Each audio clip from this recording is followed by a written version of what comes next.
കേരളത്തോട് കേന്ദ്ര സർക്കാരിന് ഇത്ര പക എന്തിനാണെന്ന് മുഖ്യമന്ത്രി പിണറായി വിജയൻ. കേരളം ഇന്ത്യക്ക് പുറത്താണോ എന്നും മുഖ്യമന്ത്രി.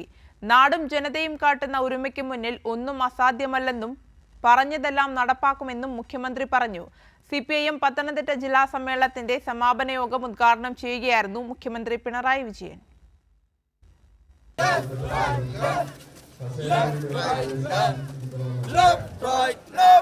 ആയിരക്കണക്കിന് റെഡ് വോളണ്ടിയേഴ്സ് പങ്കെടുത്ത മാർച്ചും പതിനായിരങ്ങൾ പങ്കെടുത്ത റാലിയും സമ്മേളന നഗരിയായ കോന്നിയെ അക്ഷരാർത്ഥത്തിൽ ചെങ്കടലാക്കി മാറ്റി. ഉദ്ഘാടന പ്രസംഗത്തിൽ കേന്ദ്ര സർക്കാർ കേരളത്തോട് കാട്ടുന്ന സാമ്പത്തിക ഉപരോധത്തെ രൂക്ഷമായി വിമർശിച്ചു. പ്രകൃതിയുടെ ദുരന്തം പല സംസ്ഥാനങ്ങളും ഏറ്റുവാങ്ങേണ്ടി വരുന്നുണ്ടല്ലോ. ഈ പട്ടികയിൽ കേരളത്തെ മാറ്റി നിർത്ത്, ബാക്കി എല്ലാ സംസ്ഥാനങ്ങളെയും എടുക്ക്. എല്ലാവർക്കും കേന്ദ്രത്തിന്റെ സഹായമുണ്ട്. ആ സഹായം അത് സംസ്ഥാനങ്ങൾ കണക്ക് കൊടുത്തിട്ടല്ല കേട്ടോ. ദുരന്തമുണ്ടായതിൻ്റെ അടുത്ത ദിവസങ്ങളിൽ സഹായം പ്രഖ്യാപിച്ചിട്ടുണ്ട്.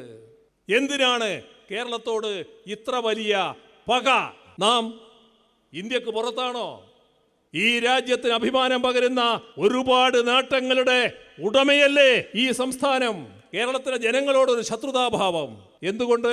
നിങ്ങൾ ഞങ്ങളെ അംഗീകരിക്കുന്നില്ല, BJPയെ കേരളം അംഗീകരിക്കുന്നില്ല, അപ്പോൾ ഞങ്ങൾ ഇതൊക്കെ ചെയ്യും. കേന്ദ്ര സഹായം ലഭിച്ചില്ലെങ്കിലും പറഞ്ഞ വാക്കു പാലിക്കുമെന്ന മുഖ്യമന്ത്രി. മുണ്ടക്കൈ ചൂരൽമല ദുരന്തബാധിതരെ അന്തസ്സോടെ പുനരധിവസിപ്പിക്കുമെന്ന് പറഞ്ഞിട്ടുണ്ട്. ഗവൺമെന്റ് സഹായം വേണമെന്ന് ഞങ്ങൾ പറയും. സഹായം തരാത്ത സമീപനാണ് സ്വീകരിക്കുന്നതെങ്കിലും ഈ പറഞ്ഞ ടൗൺഷിപ്പും മറ്റ് പുനരധിവാസവും മറ്റെല്ലാ കാര്യങ്ങളും അതേപോലെ നടത്തിയിരിക്കും. കൈരളി ന്യൂസ്, പത്തനംതിട്ട.